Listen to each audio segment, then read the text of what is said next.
ਸਾਈਂ ਭਾਬੀ ਨੂੰ ਡਰਾਇਆ ਸੀ ਜੇ ਉਹ ਭਾਂਡੇ ਧੋਣ ਲੱਗੀ ਹੋਵੇ ਤੇ ਆ ਕੇ ਮਾਰਦਾ ਸੀ ਪਿੱਛੂ ਜ਼ੋਰ ਦੀ ਚੰਡ ਉਹਨੂੰ ਤੇ ਵਿਚਾਰੀ ਰੋਂਦੀ ਆਪਣੇ ਕਮਰੇ 'ਚ ਨੱਸ ਜਾਂਦੀ ਸੀ। ਜੇ ਬਾਹਰ ਵਿਹੜੇ ਬੈਠੀ ਹੁੰਦੀ ਸੀ ਫੇਰ ਵੀ ਆ ਪਿੱਛੂ ਸਿਰਫ ਉਹਨੂੰ ਚੰਡ ਮਾਰਦਾ ਸੀ। ਹਾਲਾਂਕਿ ਭੈਣ ਵੀ ਉੱਥੇ ਹੀ ਹੁੰਦੀ ਸੀ, ਅੰਮਾ ਵੀ ਉੱਥੇ ਹੁੰਦੀ ਸੀ, ਸਿਰਫ ਮਾਰਦਾ ਸੀ ਤੇ ਭਾਬੀ ਨੂੰ ਮਾਰਦਾ ਸੀ। ਉਹ ਵਿਚਾਰੀ ਰੋਂਦੀ ਆਪਣੇ ਕਮਰੇ ਟੁਰ ਜਾਂਦੀ ਸੀ, ਮਗਰ ਉਹਦੇ ਟੁਰ ਜਾਂਦਾ ਤੇ ਉਹ ਅੰਦਰੋਂ ਕੁੰਡੀ ਲਾ ਲੈਂਦੀ ਸੀ। ਉਹ ਆਪਣੇ ਜਣੇ ਨੂੰ ਫੋਨ ਕਰਦੀ ਸੀ ਕਿ ਸਾਈਂ ਜਿਹੜਾ ਮੈਨੂੰ ਨਹੀਂ ਖਿਲਾਉਣ ਦਿੰਦਾ ਪਿਆ, ਇਹਨੇ ਮੈਨੂੰ ਬੜਾ ਤੰਗ ਕੀਤਾ। ਉਹ ਵੀ ਬੜਾ ਪਰੇਸ਼ਾਨ ਹੁੰਦਾ ਸੀ। ਅੰਮਾ ਨੂੰ ਆਖਦਾ ਸੀ ਕਿ ਅੰਮਾ ਇਹਨੂੰ ਸਮਝਾਉਣਾ। ਆਖਿਆ ਪੁੱਤਰ ਅਸੀਂ ਤੇ ਸਮਝਾਉਂਦੇ ਹਾਂ, ਉਂਝ ਗੱਲਾਂ ਬਿਲਕੁਲ ਨਾਰਮਲ ਕਰਦਾ, ਪਤਾ ਨਹੀਂ ਯਕਦਮ ਮੈਨੂੰ ਕੀ ਹੁੰਦਾ, ਦੌਰਾ ਪੈਂਦਾ ਤੇ ਉਹਦੇ ਮਗਰ ਹੀ ਹੋ ਜਾਂਦਾ। ਕਹਿੰਦਾ ਅੰਮਾ ਸਿਰਫ ਇਹਦੇ ਮਗਰ ਹੁੰਦਾ, ਹੋਰ ਕਿਸੇ ਦੇ ਮਗਰ ਤੇ ਨਹੀਂ ਹੁੰਦਾ। ਤੇ ਪੁੱਤਰ ਪਤਾ ਨਹੀਂ ਕੀ ਮਸਲਾ ਹੈ। ਇੱਕ ਦਿਨ ਫਿਰ ਇਸ ਤਰ੍ਹਾਂ ਹੋਇਆ ਕਿ ਭਾਬੀ ਜਿਹੜੀ ਹੈ ਅੰਦਰ ਲੇਟੀ ਸੀ ਤੇ ਸਾਈਂ ਦੌੜਦਾ ਗਿਆ, ਉਹਦੇ ਉੱਤੇ ਜਾ ਕੇ ਚੜ ਗਿਆ। ਉਹਨੇ ਬੜਾ ਜ਼ੋਰ ਲਾਇਆ ਲੇਕਿਨ ਉਹਨੂੰ ਉੱਠਣ ਨਹੀਂ ਸੀ ਦਿੰਦਾ ਪਿਆ। ਬੜੀ ਮੁਸ਼ਕਿਲ ਨਾਲ ਉਹ ਜਾਨ ਛਡਾ ਕੇ, ਨਾ ਅੰਮਾ ਘਰ ਸੀ ਨਾ ਭੈਣ ਘਰ ਸੀ, ਉਹ ਦੌੜਦੀ ਗਈ ਗੁਆਂਢੀਆਂ ਦੇ ਘਰ ਜਾ ਕੇ ਉੱਥੇ ਬਹਿ ਰਹੀ ਤੇ ਸਾਈਂ ਉੱਥੇ ਵੀ ਮਗਰ ਟੁਰ ਗਿਆ। ਉਹਨੇ ਉੱਥੋਂ ਜਣੇ ਨੂੰ ਫੋਨ ਕੀਤਾ, ਕਹਿੰਦੀ ਆ ਮੈਂ ਸਿਰ ਤੇ ਦੁਪੱਟਾ ਵੀ ਕੋਈ ਨਹੀਂ ਲਿਆ ਤੇ ਮੈਂ ਤੇ ਹਾਲਾਰਾਂ ਕੋਲ ਆਈ ਹਾਂ, ਇਹ ਤੇ ਅੱਜ ਮੇਰੀ ਇੱਜ਼ਤ ਵੀ ਲੁੱਟਣ ਲਗਾ ਸੀ, ਮੈਂ ਬੜੀ ਮੁਸ਼ਕਿਲ ਨਾਲ ਬਚ ਕੇ ਆਈ ਹਾਂ। ਉਹ ਬੜਾ ਪਰੇਸ਼ਾਨ ਹੋਇਆ। ਅੱਗੋਂ ਗੁਆਂਢਣ ਨੇ ਵੀ ਇਹ ਹੀ ਆਖਿਆ ਵਾਕਈ ਪੁੱਤਰ ਇਹ ਤੇਰੀ ਜ਼ਨਾਨੀ ਬਹੁਤ ਡਰੀ ਪਈ ਆ, ਸਾਈਂ ਨੂੰ ਕੋਨੂੰ ਖਲੋਣ ਦਿੰਦਾ, ਅਕਸਰ ਮੈਂ ਕੋਠੇ ਤੋਂ ਤੱਕਨੀਆਂ ਇਹਨੂੰ ਮਾਰਦਾ ਵੀ ਆਈ, ਇਸ ਵਾਸਤੇ ਤੂੰ ਇਹਦਾ ਕੋਈ ਬੰਦੋਬਸਤ ਕਰ ਲੈ ਜਾਂ ਭਰਾ ਦਾ ਕੋਈ ਬੰਦੋਬਸਤ ਕਰ ਲੈ। ਉਹਨੇ ਆਖਿਆ ਅੱਛਾ ਹਾਲਾ ਮੈਂ ਕੁਝ ਕਰਨਾ। ਉਹ ਜਿਸਲੇ ਅੰਮਾ ਤੇ ਭੈਣ ਵਾਪਸ ਆਈ ਤੇ ਉਹਨੂੰ ਦੱਸਿਆ ਤੇ ਅੰਮਾ ਤੇ ਭੈਣ ਫੇਰ ਬਿਲਕੁਲ ਨਾਰਮਲ, ਉਹਨਾਂ ਨੂੰ ਤੇ ਪਤਾ ਹੀ ਨਹੀਂ ਸੀ ਲੱਗਦਾ ਕਿ ਕੋਈ ਟੈਨਸ਼ਨ ਹੈ ਵੈ। ਉਹਨੇ ਆਖਿਆ ਅੰਮਾ ਜੀ ਇਹਦਾ ਕੁਝ ਕਰੋ, ਇਹ ਨਾ ਆਵੇ ਮੈਨੂੰ ਗੁੱਸਾ ਆ ਜਾਏ ਤੇ ਮੈਂ ਕੋਈ ਹੋਰ ਕਰ ਬੋ। ਉਹਨੇ ਆਖਿਆ ਪੁੱਤਰ ਅਸੀਂ ਢੇਰ ਸਮਝਾਉਂਦੇ ਹਾਂ ਲੇਕਿਨ ਇਹ ਬਾਜ਼ ਨਹੀਂ ਆਉਂਦਾ। ਉਹਨੇ ਆਖਿਆ ਅੰਮਾ ਜੀ ਹੁਣ ਇਹਨੇ ਕੀਤਾ ਨਾ ਤੇ ਮੈਂ ਜਿਹੜਾ ਆਪਣੀ ਜ਼ਨਾਨੀ ਨੂੰ ਇੱਥੋਂ ਲੈ ਜਾਉਂ। ਉਹਨੇ ਆਖਿਆ ਹਾਲਾ ਪੁੱਤਰ ਹੁਣ ਕੀਤੀ ਉਸ ਨਾ ਤੇ ਅਸੀਂ ਆਪੇ ਗੱਲ ਕਰ ਲਾਂਗੇ। ਉਹ ਇੱਕ ਦਿਨ ਇਸ ਤਰ੍ਹਾਂ ਹੋਇਆ, ਵਿਚਾਰੀ ਲੱਗੀ ਕਿਚਨ 'ਚ ਆਂਡੀ ਬਣਾਉਣ ਤੇ ਆਇਆ ਉੱਤੋਂ ਫੜ ਕੇ ਉਹਨੂੰ ਥੱਲੇ ਢਾ ਕੇ ਤੇ ਜ਼ੋਰ ਦਾ ਕਲਾਵਾ ਮਾਰੂ, ਨਾਲੇ ਉਹਦਾ ਗਲਾ ਕੁੱਟ। ਅੰਮਾ ਵੀ ਦੂਰ ਸੀ, ਭੈਣ ਵੀ ਦੂਰ ਸੀ, ਲੇਕਿਨ ਉਹ ਉੱਤੇ ਚੜਿਆ, ਛੱਡਦੇ ਨਹੀਂ ਸੀ ਪਿਆ। ਉਹਨਾਂ ਬੜੀ ਮੁਸ਼ਕਲ ਨਾਲ ਉਹਨੂੰ ਛਡਾਇਆ। ਉਹਦੀਆਂ ਤੇ ਅੱਖਾਂ ਹੀ ਬਾਹਰ ਆ ਗਈਆਂ ਸੀ, ਇਤਨੀ ਉਹ ਡਰ ਗਈ ਸੀ। ਉਹਨਾਂ ਫੜ ਕੇ ਉਹਨੂੰ ਸੈਡੇ ਕੀਤਾ ਤੇ ਜ਼ਨਾਨੀ ਵਿਚਾਰੀ ਨਸਦੀ ਜਿਹੜਾ ਫੇਰ ਆਪਣੇ ਕਮਰੇ 'ਚ ਗਈ, ਜਾ ਕੇ ਕੁੰਡੀ ਲਾ ਲਈ। ਅੰਦਰੋਂ ਜਾ ਕੇ ਜਣੇ ਨੂੰ ਕਾਲ ਕੀਤੀ ਸੂ ਕਿ ਇਸ ਤਰ੍ਹਾਂ ਜਿਹੜਾ ਮੇਰੇ ਮਗਰ ਪੈ ਗਿਆ ਸੀ, ਅੱਜ ਤੇ ਮੈਨੂੰ ਜਾਨੂ ਮਾਰਨ ਲਗਾ। ਉਹ ਬੜਾ ਪਰੇਸ਼ਾਨ ਹੋਇਆ। ਉਹਨੇ ਆਖਿਆ ਅੰਮਾ ਜੀ ਦੱਸੋ ਹੁਣ ਕੀ ਕਰਨਾ ਜੇ, ਮੈਂ ਆਪਣੀ ਜ਼ਨਾਨੀ ਨੂੰ ਇੱਥੇ ਕੋਈ ਨਹੀਂ ਛੱਡਣਾ। ਆਖਿਆ ਪੁੱਤਰ ਫਿਕਰ ਨਾ ਕਰ, ਅਸੀਂ ਕੋਈ ਸੋਚਦੇ ਹਾਂ। ਉਹ ਜਿਸਲੇ ਲੰਮਾ ਪਿਆ ਸੀ ਯਕਦਮ ਭੈਣ ਤੇ ਅੰਮਾ ਨੇ ਰਲ ਕੇ ਤੇ ਉਹਨੂੰ ਸੰਗਲ ਪਾ ਲਏ। ਜਿਸਲੇ ਸੰਗਲ ਪਾਏ ਨੇ ਤੇ ਉਹ ਸਾਈਂ ਜਿਸਲੇ ਉੱਠਿਆ ਤੇ ਉਹਨੇ ਰੋਲਾ ਪਾਇਆ, ਲੇਕਿਨ ਉਹਨਾਂ ਬਾਰੀ ਨਾਲ ਜਿਹੜਾ ਇਹਨੂੰ ਬੰਨ੍ਹ ਦਿੱਤੇ ਸੀ। ਸਾਈਂ ਢੇਰ ਰੋਇਆ, ਰੋਲਾ ਪਾਇਆ ਕਿ ਮੈਂ ਬਿਲਕੁਲ ਨਾਰਮਲ ਹਾਂ, ਲੇਕਿਨ ਉਹਨਾਂ ਆਖਿਆ ਨਾ ਪੁੱਤਰ ਹੁਣ ਤੂੰ ਇੱਥੇ ਹੀ ਵੱਜਿਆ ਰਵੇਂਗਾ। ਉਹ ਜਿਸਲੇ ਉਹਨਾਂ ਬੰਨਿਆ ਸੀ ਰੋਟੀ ਛੋਟੀ ਦੇਣ ਲੱਗ ਪਏ। ਭਾਬੀ ਦਾ ਵੀ ਥੋੜਾ ਦਿਮਾਗ ਠੀਕ ਹੋਇਆ, ਉਹਨੇ ਆਖਿਆ ਚਲੋ ਮੈਂ ਇੱਥੇ ਰਹਿ ਲੈਂਦੀ ਹਾਂ। ਲੇਕਿਨ ਜਿਸ ਵੇਲੇ ਆਸਤਾ ਆਸਤਾ ਉੱਥੇ ਨਾ ਰਹਿੰਦੀ ਸੀ, ਕੋਈ ਹਫ਼ਤਾ ਸਾਰਾ ਗੁਜ਼ਰਿਆ, ਉਹਨੂੰ ਉੱਥੇ ਹੀ ਬੰਨਿਆ ਸੀ ਨੇ। ਜ਼ਾਹਿਰੀ ਗੱਲ ਹੈ ਜੋ ਵੀ ਉਹ ਕਰਦਾ ਸੀ ਉੱਥੇ ਹੀ ਕਰਦਾ, ਉਹਨੇ ਗੰਦਗੀ ਢੇਰ ਫੈਲਾਈ ਸੀ। ਲੇਕਿਨ ਆਸਤਾ ਆਸਤਾ ਉਹਨੇ ਗੱਲਾਂ ਨਾਰਮਲ ਕਰਨੀਆਂ ਸ਼ੁਰੂ ਕਰ। ਉਹਨੇ ਆਖਿਆ ਅੰਮਾ ਇਸ ਤਰ੍ਹਾਂ ਤੂੰ ਮੈਨੂੰ ਪੈਸੇ ਦਿੱਤੇ ਸੀ, ਭਾਬੀ ਤੇ ਮੇਰੀ ਮਾਂ ਦੀ ਜਗ੍ਹਾ ਤੇ ਹੈ, ਮੈਂ ਇਹਦੇ ਨਾਲ ਕਿਉਂ ਲੜਨਾ? ਮੈਂ ਤੇ ਬੜੀ ਇਹਦੀ ਇੱਜ਼ਤ ਕਰਨਾ, ਮੈਨੂੰ ਨਹੀਂ ਪਤਾ ਕਿਹੜੀ ਚੀਜ਼ ਮੇਰੇ ਮਗਰ ਲੱਗਦੀ ਹੈ ਤੇ ਤਾਂ ਮੈਂ ਇਹਦੇ ਮਗਰ ਪੈ ਜਾਨਾ।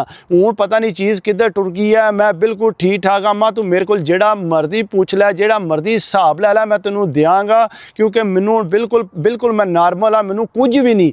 ਉਹ ਜਿਸਲੇ ਇਹ ਆਖਿਆ ਅੰਮਾ ਗੱਲਾਂ ਤੇ ਯਕੀਨ ਕਰ ਗਈ। ਉਹਨੇ ਆਖਿਆ ਬਿਲਕੁਲ ਮੇਰਾ ਜਿਹੜਾ ਮੁੰਡਾ ਹੈ ਨਾ ਉਹ ਬਿਲਕੁਲ ਨਾਰਮਲ ਹੈ, ਇਸ ਵਾਸਤੇ ਜਿਹੜਾ ਨਾ ਹੁਣ ਇਹਨੂੰ ਖੋਲ ਦਈਏ। ਉਹਨਾਂ ਇਹ ਸੋਚ ਕੇ ਖੋਲਣ ਦੀ ਕੋਸ਼ਿਸ਼ ਕੀਤੀ। ਸਾਈਂ ਬੜਾ ਖੁਸ਼ ਹੋਇਆ, ਜਿਉਂ ਹੀ ਖੋਲ੍ਹੇ ਨੇ 3-4 ਦਿਨ ਬਿਲਕੁਲ ਠੀਕ ਰਿਹਾ। ਅੰਮਾ ਨੂੰ ਕਲਾਵੇ ਮਾਰੇ, ਭਾਬੀ ਦੇ ਵੀ ਸਿਰ ਤੇ ਹੱਥ ਫੇਰੇ ਕਿ ਮੈਂ ਬਿਲਕੁਲ ਠੀਕ ਹਾਂ। ਉਹ ਭਾਬੀ ਵਿਚਾਰੀ ਤੇ ਪਹਿਲਾਂ ਹੀ ਡਰੀ ਪਈ ਸੀ, ਜੋ ਕੁਝ ਉਹਦੇ ਨਾਲ ਕਾਰਵਾਈ ਪਾਈ ਸੀ ਉਹ ਜਨਾਬ ਡਰ ਕੇ ਰਹਿੰਦੀ ਸੀ। ਲੇਕਿਨ ਜਿਸਲੇ ਹਫ਼ਤਾ ਸਾਰਾ ਗੁਜ਼ਰਿਆ ਨਾ, ਉਹ ਫਿਰ ਆ ਜਾ ਕੇ ਭਾਬੀ ਨਾਲ ਲੜੇ, ਗੱਲਾਂ ਉੱਚੀਆਂ ਕਰੇ। ਉਹਨੇ ਆਖਿਆ ਪੁੱਤਰ ਫਿਕਰ ਨਾ ਕਰ, ਅਸੀਂ ਨੂੰ ਡਾਕਟਰ ਕੋਲ ਲੈ ਕੇ ਚੱਲੇ ਆ, ਜਾ ਕੇ ਪਤਾ ਕਰਨੇ ਆ ਡਾਕਟਰ ਕੋਲੋਂ। ਉਹ ਜਿਸਲੇ ਡਾਕਟਰ ਕੋਲ ਲੈ ਕੇ ਗਏ ਉੱਥੇ ਤੇ ਡਾਕਟਰ ਨੇ ਆਖਿਆ ਇਹਦਾ ਥੋੜਾ ਜਿਹਾ ਦਿਮਾਗ ਫਿਰਿਆ, ਤੁਸੀਂ ਫਿਕਰ ਨਾ ਕਰੋ, ਮੈਂ ਦਵਾਈ ਦੇਣਾ, ਮਹੀਨਾ ਸਾਰਾ ਖਵਾ ਲਓ ਸੂ ਤੇ ਆਪੇ ਠੀਕ ਹੋ ਜਾਏਗਾ। ਲੇਕਿਨ ਅਗਰ ਇਹ ਆਪਣੀ ਭਾਬੀ ਨਾਲ ਲੜਦਾ ਤੇ ਬਿਹਤਰ ਹੀ ਹੈ, ਭਾਬੀ ਨੂੰ ਆਖੋ ਕਿ ਉਹ ਟੁਰ ਜੇ ਆਪਣੇ ਉੱਥੇ ਅੰਮਾ ਦੇ ਘਰ ਕੋਈ ਦਿਹਾੜੇ, ਜਿੰਨੀ ਦੇਰ ਦਵਾਈ ਪਿਆ ਖਾਂਦਾ।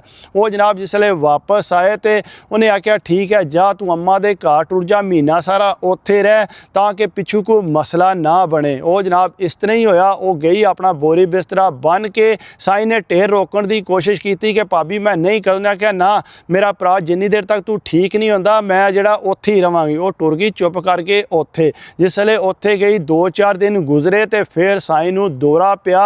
ਉਹ ਇਤਨੀ ਦੂਰ ਕੋਈ ਨਹੀਂ ਸੀ ਭਾਬੀ ਦਾ ਘਰ। ਉਹ ਜਨਾਬ ਰਾਤੀ ਉੱਥੇ ਜਾ ਟਲਿਆ, ਜਾ ਕੇ ਫਿਰ ਭਾਬੀ ਦੀ ਮੰਜੀ ਤੇ ਚੜ ਗਿਆ ਤੇ ਉਹਨੂੰ ਛੱਡੇ ਹੀ ਕੋਨਾ। ਉਹਦੀ ਵੀ ਅੰਮਾ ਅੱਬਾ ਉੱਠ ਗਏ, ਉਹਨਾਂ ਤੱਕਿਆ ਇਹ ਕੀ ਪਿਆ ਕਰਦਾ। ਉਹਨਾਂ ਜਨਾਬ ਫਟਵਟ ਉਹਨੂੰ ਫੜਿਆ, ਲੇਕਿਨ ਉਹ ਸਾਈਂ ਜਿਹੜਾ ਇਸ ਤਰ੍ਹਾਂ ਭਾਬੀ ਨਾਲ ਚਮੁੱਟਿਆ ਉਹ ਤੇ ਲੈ ਹੀ ਨਹੀਂ ਸੀ ਰਿਹਾ। ਬੜੀ ਮੁਸ਼ਕਿਲ ਨਾਲ ਹੋਰ ਬੰਦੇ ਰਲੇ ਰਾਤੀ ਉਹਨਾਂ ਛਡਾਇਆ। ਅੱਗੂ ਆਖੇ ਜੀ ਮੈਨੂੰ ਦੌਰਾ ਪੈ ਗਿਆ, ਮੈਨੂੰ ਸਮਝ ਕੋ ਨਹੀਂ ਆਈ ਕਿ ਮੈਂ ਕਿਸ ਤਰ੍ਹਾਂ ਇੱਥੇ ਪਹੁੰਚਾਂ। ਕੋਈ ਸ਼ੈ ਇਸ ਤਰ੍ਹਾਂ ਮੈਨੂੰ ਆਪੂ ਟੋਰ ਕੇ ਰਾਤੀ ਠਾਲ ਕੇ ਉਹਨੇ ਇੱਥੇ ਲੈਣ ਦਾ। ਉਹ ਭਰਾ ਵੀ ਬੜਾ ਪਰੇਸ਼ਾਨ ਹੋਇਆ। ਉਹਨੇ ਆਖਿਆ ਇਹਨੇ ਤੇ ਬੜਾ ਮੈਨੂੰ ਤੰਗ ਕੀਤੇ ਆ। ਉਹ ਆਪੂ ਵਾਪਸ ਆ ਗਿਆ।